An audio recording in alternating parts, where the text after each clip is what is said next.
I almost didn't go. That's the part one keep coming back to, even now. If Jacob hadn't asked where Mom was, if Mike hadn't sent that photo, if I'd stayed on the couch that night the way I'd planned, beer, a game I didn't particularly care about, the comfortable inertia of a Friday evening, none of what followed would have happened the way it did. Or maybe it would have happened differently, later, with more damage accumulated in the meantime. I'm not sure which version would have hurt less. My name is Danny. I'm an IT specialist at a mid-sized logistics company, the kind of job that is invisible when it's working and catastrophic when it isn't, which is a description I've come to realize that applied equally well to my marriage. I'd been with Amanda for 12 years, married for 10. We had a son named Jacob, who was 8 years old and possessed of the particular emotional radar that children develop when the adults around them are pretending harder than usual. We lived in a house with a leaky gutter I kept meaning to fix, a backyard Jacob had claimed entirely for a rotating series of ambitious projects, and a kitchen that smelled like coffee until noon and something warmer in the evenings. It was a good life. I believed that without reservation. I was, looking back, the kind of man who had confused the absence of visible problems with the presence of genuine happiness, and I had been doing it for long enough that the confusion felt like certainty. The Friday in question was the third week of October. Amanda had told me about the party 10 days earlier, a girls' night at Rachel's place, she said. Rachel was her closest friend from college, the kind of friendship that had its own history and language and running jokes I was never quite part of. I didn't think anything of it. Amanda went to Rachel's a few times a year. It was ordinary. What was less ordinary was the way she'd mentioned it. Not the words. The words were casual, offhand, the way you mention something you expect to be unquestioned. It was the timing. She brought it up while loading the dishwasher, her back to me, in the particular way she sometimes delivered information she didn't want to discuss face to face. I registered it and then filed it without examination. The way you file a sound you hear at night and decide is probably nothing. That evening she got ready with more care than a casual girl's night typically warranted. I noticed the dress, the charcoal wrap dress she saved for occasions that required effort, and told myself she was just making a night of it. She kissed Jacob on the forehead, kissed me briefly on the mouth, and told me not to wait up. The house went quiet. Jacob and I ordered pizza and watched half a movie before he fell asleep on the couch, and I carried him to bed and came back downstairs to the silence of a Friday night that should have felt peaceful and instead felt vaguely, inexplicably unsettled. I was on my second beer when my phone buzzed. It was Mike, my closest friend since university, the kind of person who tells you things you need to hear in the flattest possible tone because he considers softening them a form of disrespect. He'd been at a bar in the Riverside district that evening and had sent me a photo without comment. The photo showed a crowded venue, not a house party. A club or bar, dim lighting, oppressive people. And in the left corner of the frame, unmistakably, Amanda, in the charcoal wrap dress, laughing at something off camera. I stared at the photo for a long time. Then I texted Mike, "Where is this?" His reply came back in under a minute. Linden and Company. On 5th. You should probably come. I sat on the couch for another few minutes, looking at the photo, turning the information over. Amanda had said Rachel's place. A house. A quiet girls' night. Not a bar on 5th Street on a Friday night. The distance between those two things was not large, geographically, but something about it felt significant in a way I couldn't yet name. I called my neighbor Carol, who had a key and had watched Jacob before. She came over without asking questions, the way good neighbors do. I got in my car. I told myself I was going to find out what was going on. I told myself there was probably an innocent explanation. Plans had changed. They'd decided to go out instead. It was nothing. I told myself a lot of things on that 15-minute drive. None of them settled the thing that had started moving in my chest the moment I saw the photo. The signs had been there. I know that now with a clarity that is both useful and useless. Useful because it's true, useless because knowing it after the fact doesn't change anything that happened before. Amanda and I had built a life that looked, from any reasonable external vantage point, like a successful one. Stable finances, a good home, a son we both loved completely and differently. Me through structure and reliability, her through warmth and spontaneity. We complemented each other, or we had. In the early years, the differences had been generative. Somewhere in the middle of the 10 years, they had become, quietly, a source of friction neither of us addressed directly. She was more social than me. Always had been. I preferred evenings at home. She needed people around her the way some people need air. I had accommodated that without resentment, or thought I had. What I understand now is that accommodation isn't the same as engagement. That saying go, have fun, I'll be here is not the same as actually being present, and that the distinction matters more than it appears to. The distance between us had grown gradually over the preceding year. Not dramatically, nothing I could have pointed to as a crisis. More like the slow cooling of a room when you've left a window open somewhere and can't quite locate which one. Conversations that used to go deep had shortened. Evenings that used to end with genuine connection had started ending with both of us on separate screens. I told myself this was the natural settling of a long relationship, the comfortable quiet of two people who knew each other well enough not to need constant conversation. I was wrong about what the quiet meant. The phone had been the first concrete signal, though I hadn't treated it as one. About 3 months before that Friday, Amanda had started keeping it face down on surfaces, a small adjustment, entirely deniable, the kind of thing you'd feel foolish mentioning out loud. I noticed it once, made a mental note, and let it go. She was a private person. It meant nothing. Looking back now, it meant something. Not necessarily what I feared, but something. The phone that had always been left wherever she set it, screen up, unlocked, irrelevant, had become something she managed. That shift was a door closing, and I walked past it without knocking. The name Ethan had surfaced once, about 6 weeks before the party. She'd mentioned him in passing, an old friend from before we met, she said, someone she'd run into at a work event. She said it the way you say something you want to land lightly. I had nodded and asked no questions, partly because I trusted her and partly because something in the way she said it made me not want to pull the thread. That was the behavior I'm least proud of. Not the trust, the deliberate avoidance. I had sensed, in the way you sense changes in air pressure before a storm, that the name carried weight. And I had chosen, in that moment, not to feel the weight. Jacob picked things up the way children do. He didn't articulate it. He was 8, and 8-year-olds don't have the vocabulary for marital tension, but his behavior shifted in small ways. He started appearing in the kitchen more often when Amanda and I were in the same room, inserting himself into the space between us with the unconscious precision of a child trying to hold something together.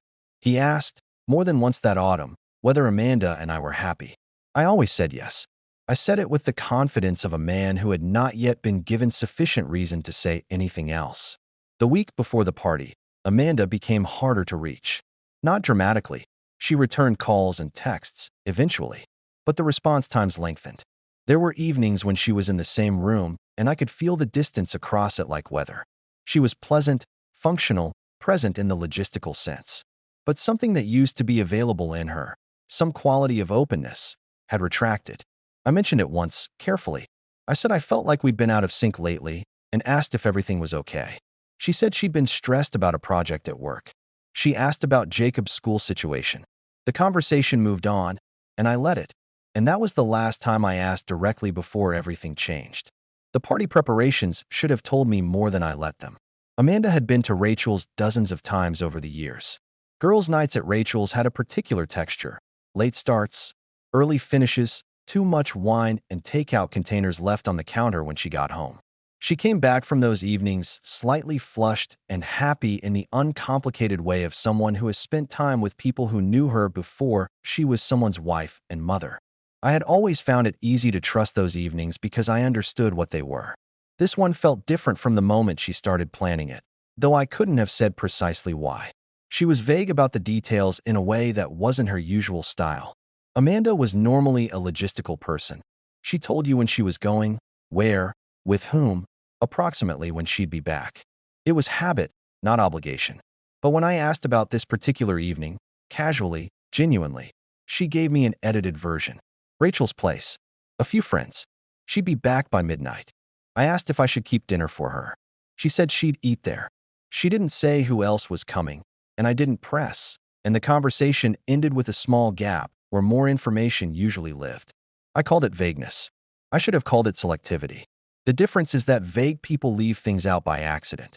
Selective people leave things out by choice.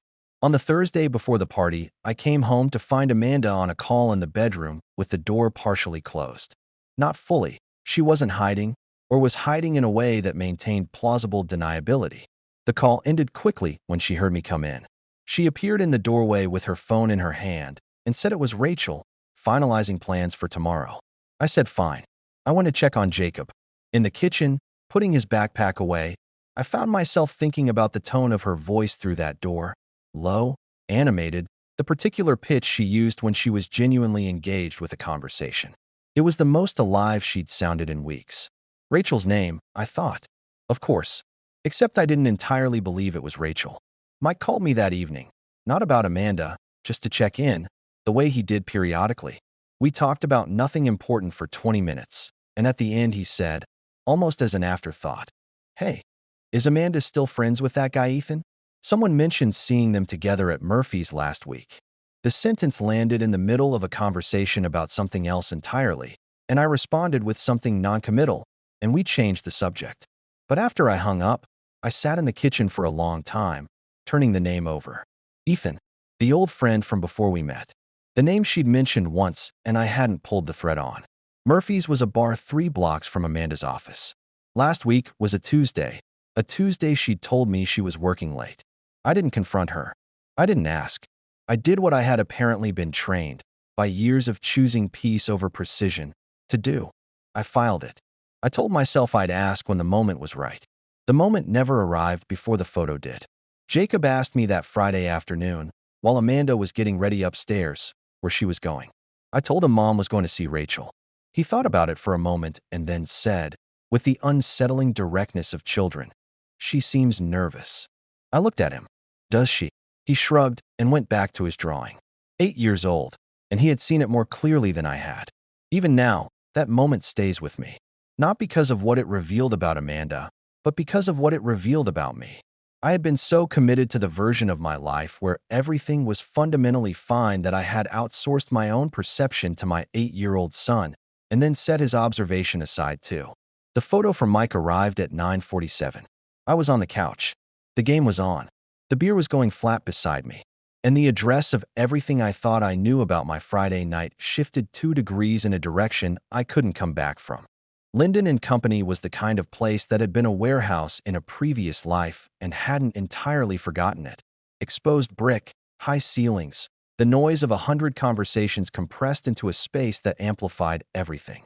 I found parking a block away and walked in with the specific, unpleasant focus of a man who is trying very hard not to look like he is looking for something. Mike was near the bar. He spotted me before I spotted him, which told me he'd been watching the door. He handed me a drink I didn't ask for and said nothing, which was the most useful thing anyone could have done in that moment. "Where?" I said. He tilted his head toward the back of the room. "Corner booth. She's with Rachel and 2 women I don't recognize. And a man." I didn't ask which man. Something in the way he said a man, with the deliberate neutrality of someone being careful, told me he already knew the answer would land badly. I moved through the crowd at an angle that kept the corner booth in my peripheral vision before it came into direct sight. I needed a moment before the moment. I needed to see it before being seen. The booth held 5 people. Rachel was on the outside edge, animated, laughing at something. 2 women I didn't recognize sat across from her. Amanda was beside Rachel, turned slightly inward toward the person next to her.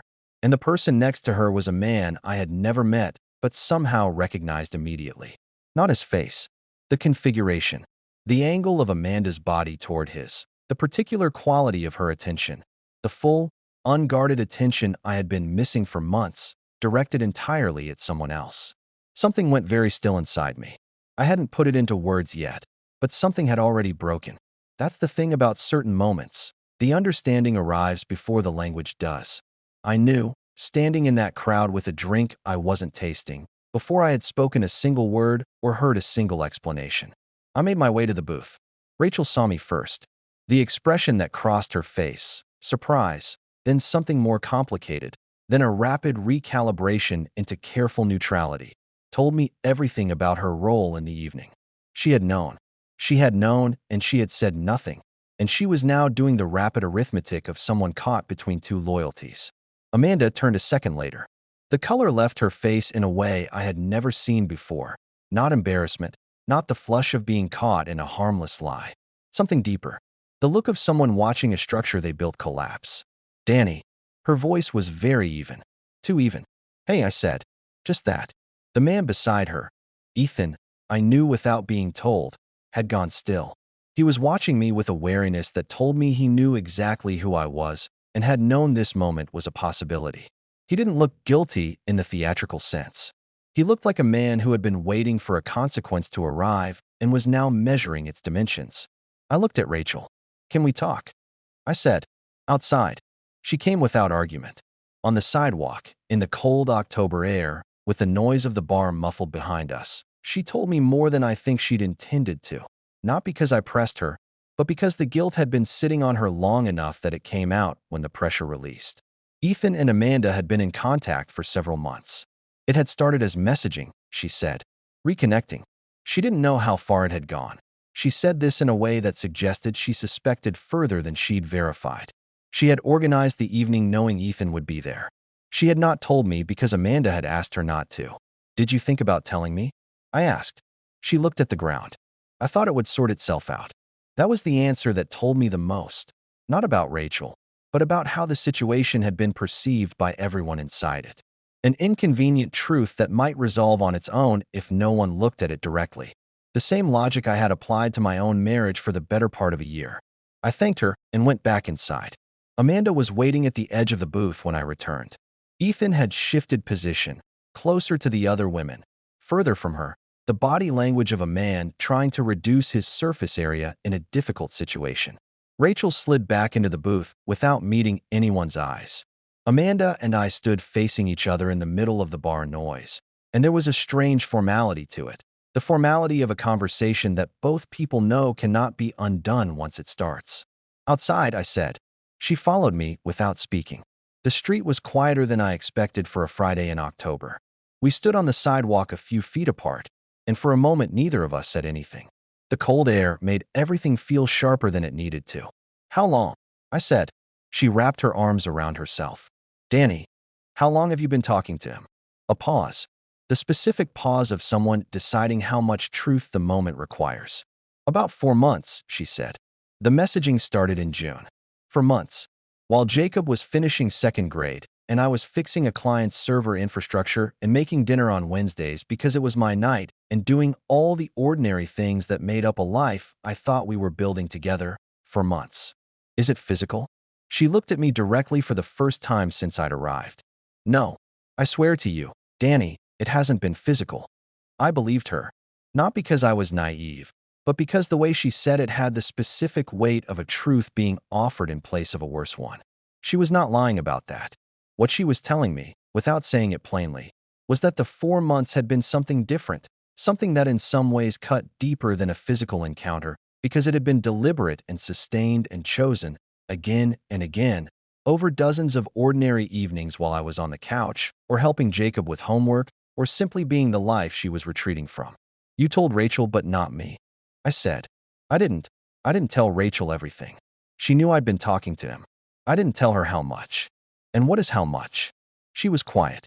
In the bar behind us, someone laughed loudly at something, and the sound was absurdly mismatched with the 2 feet of cold air between us. I still have feelings for him, she said, very quietly, as if saying it quietly might reduce its mass. I didn't plan for that.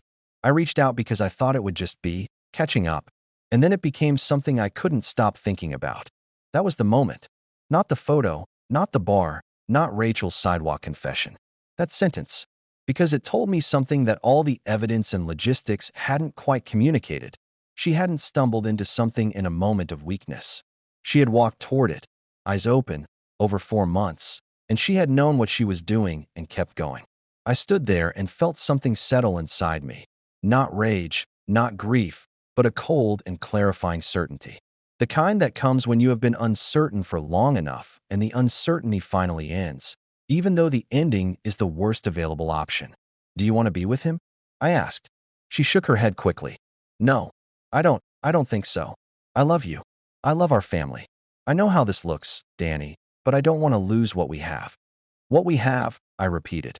Yes. I looked at her for a long moment. The charcoal dress, the careful hair, the woman I had married a decade ago and built a home with and made a child with and trusted completely, standing on a cold sidewalk outside a bar, telling me she loved me and our family while simultaneously having spent 4 months choosing someone else's company over mine. I need to go home to Jacob, I said. I turned and walked to my car. She called my name once. I kept walking. I understood something on that drive home that I hadn't understood before. Something about the architecture of trust, about how it isn't a single structure, but a collection of small daily choices, and how once enough of those choices are made in the wrong direction, the structure doesn't announce its failure. It just quietly stops being able to hold weight. The weeks after that Friday were the hardest I have navigated. Not because of anger. The anger came and went in waves, manageable once I understood its shape. Not even because of grief, though that was deeper and more persistent. The hardest part was the dismantling.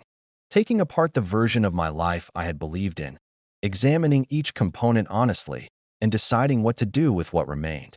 Amanda and I had 3 conversations in the 2 weeks following the confrontation. She was remorseful in a genuine way, not performative, not strategic. She acknowledged what she had done without deflection and asked, in each conversation, whether there was a path forward. She meant it. I believe she meant it. But meaning it wasn't the same as it being possible. The thing I had to be honest about, with myself first, before I could be honest with her, was that the issue wasn't only what she had done. It was what the 4 months had revealed about the state of what we'd built. The distance I had attributed to stress and the natural settling of a long relationship had been, on her side, something more active. She had found in Ethan's attention something she wasn't finding at home, and she had chosen to pursue it rather than address what was missing directly. That was her failure, and it was real. But the gap she'd moved toward had opened up between us over years, and I had participated in its creation by treating the distance as acceptable rather than addressing it. I had spent a decade being present in the logistical sense and absent in the ways that apparently mattered more. That's not a comfortable thing to sit with. It doesn't excuse what Amanda did. It doesn't come close. But it belongs to me, and I've had to own it. I filed for divorce 3 weeks after the party. Not in anger, and not quickly.